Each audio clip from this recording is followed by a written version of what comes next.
Continuing our discussion of Arizona versus Oregon State, this time we're going to focus on the press from Arizona, which I liked a lot as well.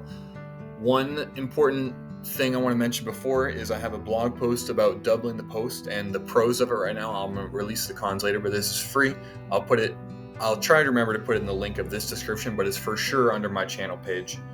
Feel free to check it out. I would love any feedback. I absolutely love that kind of stuff. Let's go. All right, so looking at Arizona's press, they ran a little 1-2-2. They ran a man-to-man, but we'll talk about the 1-2-2 for right now. Okay, so in this 1-2-2, essentially we're looking at making players that aren't used to handling the ball in certain situations force them to be ball handlers.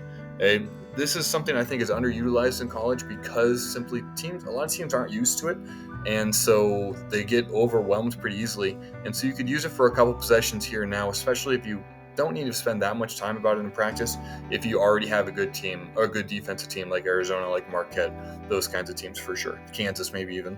And so we get the ball to the inside. So Oregon State breaks it pretty well, but what does it end up? It ends up with a player that isn't super great. Probably neither of these players are great with the ball, frankly, and you allow them to be in confined spaces where they're the ones that has to create offense.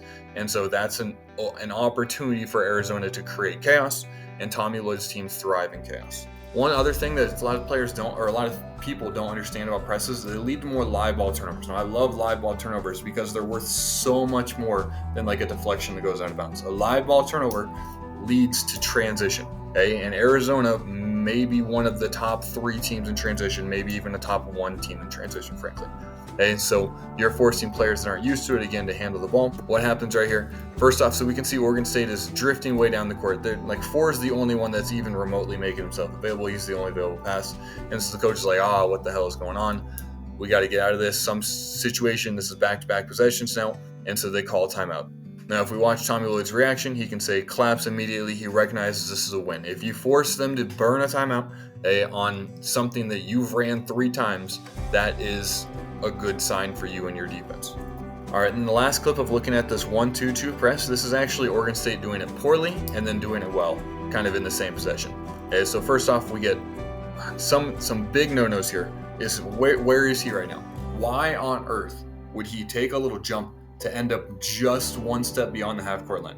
It doesn't make any sense. You have one player back here, you now can't throw it to him, and you have 2 players that are sitting right here by the elbow, able to guard by one person. Okay, this is poor offensive execution right now against the press.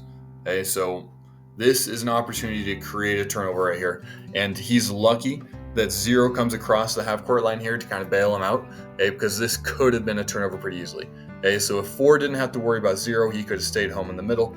But now, once you get to the ball to the middle, that's when you have multiple opportunities. Okay, we talked about on the zone video for Arizona side, you talked about getting 2-on-1 advantages. This time you have 1, 2, 3, 4 players, 1, 2, 3 defenders.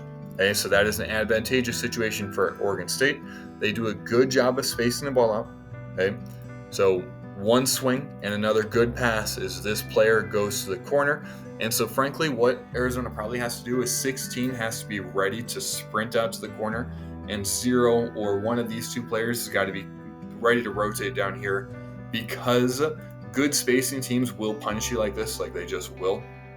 So if you work in practice, 16's got to trust that somebody's got to be down low to get him, because 14, that's too much space for him to really get there. So good job by Oregon State at the end. A little bit more space at the beginning probably would help them. If you enjoyed this, feel free to like and subscribe, and have a great rest of your day.